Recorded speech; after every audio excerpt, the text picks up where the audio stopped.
50 लोगों का ससुराल। आज की कहानी इतनी आम है कि ये देखने वाले हर तीसरे दर्शक को उनके खुद के घर की लगेगी। आज की कहानी उस प्रॉब्लम के बारे में है जो दिखने में इतनी छोटी है कि अक्सर इग्नोर हो जाती है। ना ही इसके बारे में घर की बहुएं बात कर पाती है, ना ही कोई और, पर इससे परेशान तो सभी बराबर होते हैं। और आज की कहानी इसी टॉपिक पर है। अपने कमरे में बैठी पारुल फोन पर अपनी भाभी से बात कर रही थी। क्या एक एपिसोड कल टेलीकास्ट भी हो चुका? ये क्या बात हुई भाभी, आपको बताना चाहिए था ना मुझे। आप तो वहाँ अपने पति के साथ अकेली रहती हैं, भैया तो काम पर चले जाते हैं, फिर आप दिन भर इंस्टा स्क्रॉल करने के लिए फ्री हैं, पर मैं तो नहीं चला सकती ना फोन। जॉइंट फैमिली के घर में कितना काम होता है मैं ही जानती हूँ। एक काम तो दिया था मैंने आपको, वो भी आपसे नहीं हुआ। अरे बाप रे दीदी, अब तो बिना पूरी बात सुने एक पैर पर तांडव करने लगती हैं। कल ही सीरियल शुरू हुआ है, एक ही एपिसोड आई है अभी। अब तो ऐसे बौखला रही हैं जैसे सीरियल खत्म हो गया हो और दोबारा कभी टीवी पर आएगा नहीं। कल किया था मैंने आपको फोन, पर जीजा जी ने आपका फोन उठा लिया। अब उन्हें मैं क्या बोलती कि क्यों किया है मैंने फोन, ये बताने के लिए कि पति की गर्लफ्रेंड टीवी सीरियल का सीजन 5 लॉन्च हो गया है। अरे जीजा जी को तो यही लगेगा ना मैं उनकी बीवी को बिगाड़ रही हूँ। ओ अच्छा, आपने फोन किया था क्या? वो क्या है ना भाभी, आप जानती हैं कि पति की गर्लफ्रेंड सीरियल कितना पसंद है। हर साल जब भी इस शो का नया सीजन आता है ना तो मेरा मूड बन जाता है, पर अब तो एक एपिसोड पार हो गया। हाँ, तो खुशखबरी ये है कि आज 3 बजे एपिसोड 2 आने के पहले, यानी कि 2 बजे से 3 बजे तक एपिसोड 1 फिर से रिपीट टेलीकास्ट किया जाएगा। यानी कि 2 घंटे में आप कल और आज दोनों एपिसोड मिलाकर देख सकती हैं। अरे वाह वाह वाह भाभी, आपकी फोन चलाने का कोई तो फायदा हुआ मुझे। कौन सा सीरियल कितने बजे आने वाला है, उसका रिपीट टेलीकास्ट कितने बजे आएगा, सब आपको पता होता है। You are great. तो आज 2 बजे से 4 बजे तक का मामला सेट है। इस न्यूज को सुनकर प्रिया बड़ी खुश हो जाती है और रोज की तरह 12 बजे दोपहर के खाने को रेडी करने की जगह आज 11 बजे ही किचन में चली जाती है। अपनी बहू को किचन में जाता देख पूजा रूम में बैठी सुषमा कहती है, अरे बहू नाश्ता तो हो गया है, फिर क्यों रसोई के चक्कर लग रहे हैं? ठीक से नाश्ता नहीं किया था क्या? हाँ दे मम्मी जी भी, रसोई में बहू नहीं जाए तो भी दिक्कत, जाए तो भी दिक्कत। आप ही कहती है ना मम्मी जी कि पहले सारा काम निपटा लो फिर जहाँ जाना है जाओ। तो आज दोपहर में मेरी फेवरेट सीरियल आने वाली है, दोपहर के 2 बजे, तो मैं अभी ना सारी तैयारी कर दे रही हूँ। चलो अच्छा है, तू 11 बजे आई है दोपहर के खाने की तैयारी करने। थोड़ा और जल्दी आ जाती तो नाश्ता और लंच साथ में हो जाते नहीं। पारुल जल्दी से रसोई में जाकर दाल चावल भिगो देती है, दूसरी तरफ कपड़े धोने डाल देती है। ये सही है, सब कुछ ऑन टाइम चल रहा है। जब तक मशीन में कपड़े धुल रहे हैं मैं अपने कमरे की सफाई कर लेती हूँ, फिर दाल चावल बना दूंगी, फिर कपड़े सुखा दूंगी। बाकी सब्जी बनाना और खाना परोसना तो भाभी की जिम्मेदारी है, और ऐसे हो जाएगा आज का काम खत्म। और 12:30 बजते बजते पारुल सारा काम करके फ्री हो जाती है। फिर रसोई में जाती है प्रिया और दोपहर के खाने का बचा हुआ काम पूरा कर देती है। ठीक 12 बजे हरि प्रसाद अपने बड़े बेटे करण के साथ दुकान से वापस आते हैं और दोनों खाने पर बैठ जाते हैं। वाह वाह वाह, सब ठीक है, एवरीथिंग इज ऑन टाइम। 2 बजते बजते सभी सोने चले जाएंगे या दुकान लौट जाएंगे। फिर मैं आराम से 2 से 4 तक अपना फेवरेट शो पति की गर्लफ्रेंड देख पाऊंगी। पर ऐसा होने वाला था क्या? खाना खाने के बाद हरि प्रसाद अपने कमरे में ना जाकर हॉल के सोफे पर आकर बैठ जाता है। 3:30 बजे तक तो आपको दुकान निकलने की हड़बड़ी हो जाएगी। चलिए सो जाइए, बैठ क्या गए हैं आप? बस 1-2 न्यूज देख लेता हूँ सुषमा जी, ये काम के चक्कर में दिन दुनिया की खबर नहीं रहती। एक काम कीजिए ना, कमरे से मेरा तकिया लाकर यहाँ सोफे पर दे दीजिए, जरा कमर के पीछे लगाऊं। वहां टीवी न्यूज शुरू होती है और यहाँ धीरे धीरे हरि प्रसाद का पोस्चर बैठने से लेटने का होने लगता है और 5 मिनट के बाद तो वो पूरी तरह करवट बदल कर लेट जाते हैं। ये क्या, पापा जी अगर यहीं सो जाएंगे तो मैं टीवी कैसे देखूंगी? मम्मी जी से कहती हूँ। पारुल भागते हुए अपनी सास के कमरे में जाती है। मम्मी जी शायद पापा जी को नींद आ रही है, देखिए ना रिमोट हाथ में लेकर ही लेट गए और टीवी भी नहीं देख रहे हैं। ऐसे सोफे पर सोएंगे तो उनकी पीठ में दर्द हो जाएगा ना। हादा, ये बुढ़ाऊं भी जैसे जैसे उम्र बढ़ती जा रही है सठियाता जा रहा है। रुक, मैं जाकर देखती हूँ। सुषमा जाकर हरिप्रसाद की सिरहाने खड़ी हो जाती है। अरे चलिए कमरे में आराम से सो जाइए, ऐसे एक करवट होकर सोएंगे तो कंधे में दर्द आ जाएगा। नहीं नहीं सुषमा जी, कमरे में सोता हूँ तो मेरे कपड़ों पर सिलवटें आ जाती है, यहाँ एक करवट होकर सोऊंगा तो कपड़ों को कुछ नहीं होगा और ज्यादा गहरी नींद भी नहीं आएगी। एक बार अच्छी तरह आंख लग जाती है ना, फिर उठकर दुकान जाने का मन ही नहीं होता। मैं यहीं ठीक हूँ। ये बात सुनकर बेचारी पारुल का तो सपना चूर चूर हो जाता है। वो रोती हुई रसोई में चली जाती है। अरे क्या हो गया, एक टीवी सीरियल है तो छूटी है ना, इसके पीछे क्या टेस्ट बहा रही है। खाना परोस दिया है मैंने, चल दोनों मिलकर खा लेते हैं। एक टीवी सीरियल नहीं था वो बाबे, वो मेरा फेवरेट टीवी शो था। कम से कम रिपीट टेलीकास्ट देख लेती। आज का एपिसोड कल देखकर मैनेज कर लेती, पर नहीं, वो भी नहीं होने दिया पापा जी ने। अब वो एपिसोड दोबारा टीवी पर आएगा भी नहीं। पारुल, लगता है तू भूल गई है कि तेरी शादी हो गई है। शादी के बाद तो कॉम्प्रोमाइज करना ही पड़ता है। आज आपका दिन है भाभी, बोल लीजिए। जब यही आप पर बीतेगी ना तब आपको समझ में आएगा। बात तो पारुल की सही थी। अब किस चीज से कितनी अटैचमेंट है ये हम कैसे बता सकते हैं। पारुल का ये कहना प्रिया की किस्मत पर ऐसा जाकर लगता है कि प्रिया के सर पर खतरे की घंटी मंडराने लगती है। 3 दिन बाद प्रिया की आज घर पर थी किटी पार्टी, जिस सिलसिले में वो अपनी फ्रेंड से फोन पर बात कर रही थी। नहीं बहन, 2 से 4 की टाइमिंग नहीं रखते हैं। एक्चुअली उस वक्त ना मेरे पापा जी घर पर रहते हैं, बाकी उनके मूड पर है, कभी भी आकर सोफे पर सो जाते हैं। फिर हम किटी कैसे करेंगे, बड़ा स्पेस चाहिए ना, तो हॉल में ही हो पाएगी पार्टी। तो 5 बजे का फाइनल रखते हैं, 5 से 7, क्योंकि उसके बाद कब मेरे हस्बैंड का मूड मुझसे मिलने का हो जाए कोई नहीं कह सकता। रोमांस में ना चीजों की परतर कोई नहीं कर सकता, कसम से बड़ी लक्की है तू। फिर ठीक है, 5 बजे तक सभी तेरे घर पहुंच जाएंगे। प्रिया का प्लान तो डन था, पर कहावत है ना, आज ही सर मुंडवाया और आज ही ओले पड़ गए, और ये कहावत प्रिया पर बिल्कुल सटीक पड़ती है। ठीक है पापा जी, मैं निकलता हूँ। आज ग्राहक ही ज्यादा है तो दुकान से बार बार फोन आ रहा है। एक काम कर विक्रम, तू भी मेरे साथ दुकान चल। ठीक है भैया, ऐसे भी आज ना मेरे ट्यूशंस नहीं है, मैं चलता हूँ। अब जब मेरे तीनों लड़के दुकान संभालने के लिए है तो मैं सोच रहा हूँ आज मैं दुकान नहीं जाता। और अपना शर्ट उतारकर सेंटर टेबल पर रखने के बाद बनियान में ही आराम से पैर सीधे कर हरि प्रसाद पिक्चर लगाकर बैठ जाता है। वक्त बीतने लगता है, 2 से 3, 3 से 4। जैसे जैसे घड़ी का कांटा बढ़ता जा रहा था, प्रिया के दिल की धड़कनें भी बढ़ती जा रही थी और वो रसोई में यहाँ से वहाँ भाग भाग कर उछलने कूदने लगती है। अरे भाभी, क्या हो गया? ससुराल है, थोड़ा बहुत कॉम्प्रोमाइज तो करना ही पड़ता है।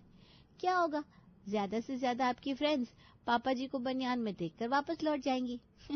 इससे बुरा तो कुछ नहीं होगा ना। आप किटी के लिए नाश्ते की तैयारी कर दीजिए, वो देखिए पकौड़े जल रहे हैं, शायद आपका दिल भी। ऐसा मत बोल पारुल, लगता है तेरी ही नजर लगी है मुझे। आज मेरी ही किटी है, पूरे 60,000 हाथ में आने वाले थे, पर पापा हॉल में सज कर बैठ गया। आज उठेंगे भी नहीं। हम सबकी प्राइवेसी का बैंड बजाने का ठेका जो लिया है इन्होंने। सोने के वक्त तो पापा जी ने आज टीवी देखी है, तो समझ लीजिए 15-20 मिनट में इन्हें नींद आने लगेगी। फिर नींद लेकर उठेंगे ठीक 6 बजे। अरे तो फिर किटी कहाँ होगी? किटी कैंसिल ना करनी पड़ जाए। सभी 10 बात सुनाएंगे मुझे। पूरे 1 महीने पहले किटी की डेट फिक्स होती है, मैं डेट नहीं बदल सकती। फिर तो एक ही उपाय बचता है, छत पर किटी कर लो। बताओ, अब बस यही बचा था। दिन भर नाश्ता बनाकर शरीर तोड़ा, अब जाकर छत पर टेबल कुर्सियां पहुंचाओ। कुछ समझ होनी चाहिए पापा को। बेडरूम जब है तो हॉल में कौन सोता है, और वो भी बनियान और लुंगी में। हॉल में सोने की आदत बड़ी बुरी होती है, और जिसे लग गई ना, फिर उससे हॉल छूटे नहीं छूटता। पर इसके कारण प्रॉब्लम्स बाकी सबको हो जाती है, क्योंकि वो ना ही अपने गेस्ट को बुला पाते हैं, ना ही हॉल में बैठकर पिक्चर देख पाते हैं।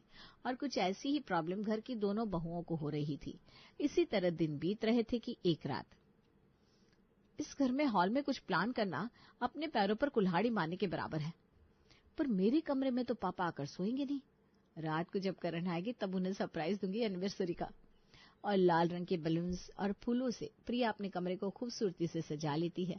रात को खाने के बाद जैसे ही करण अंदर आता है, ये सब ओएमजी प्रिया, ये सब मेरे लिए है। हमारे लिए बेबी। अब वो क्या है ना, सुबह सुबह तुम दुकान निकलते हो और इतनी मेहनत के बाद सीधे रात को आते हो और थक हार कर सो जाते हो। ऐसे में एक दूसरे के साथ वक्त कहाँ मिल रहा है हमें, इसीलिए आज ये वक्त मैंने हम दोनों के लिए चुराया है।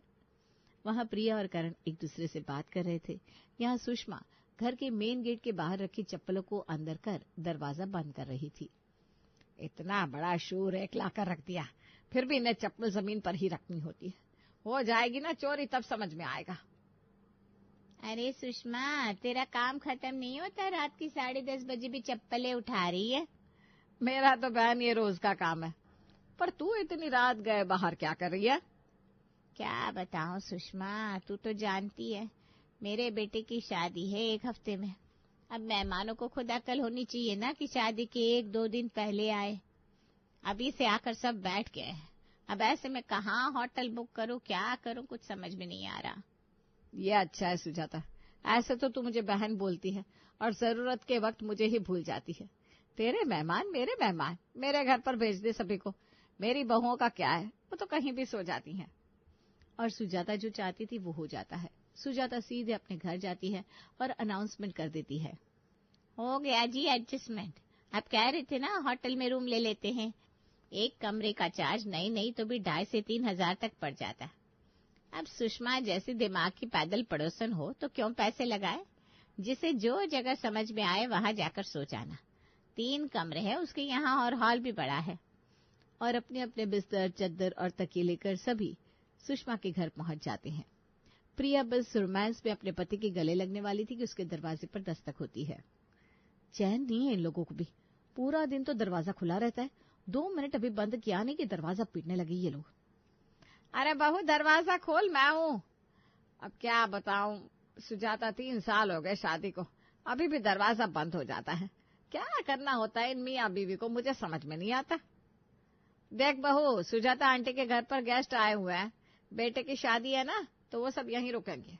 औरतों को तू अपने रूम में एडजस्ट करवा ले और जेंट्स प्रिया के कमरे में एडजस्ट कर लेंगे। तू बाहर हॉल में सो जा। वो सब तो ठीक है सुषमा, पर तेरी बहू ने ये रूम में सजावट क्यों करवाई है?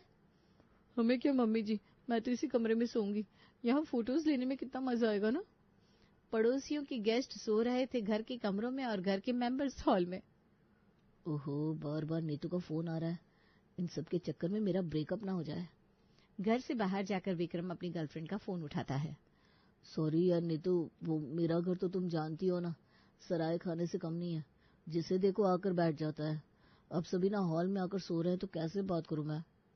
एक तो तुम्हारे घर में तुम्हारा खुद का कोई कमरा नहीं है, कभी किसी भाभी के कमरे में पड़े रहते हो, कभी किसी रात को नसीब से हॉल तुम्हें मिलता था, अब वो भी चला गया। अभी तो मैं फोन रख रही हूँ, कल भी अगर तुमने यही ड्रामा किया ना तो समझ लेना ब्रेकअप तय है।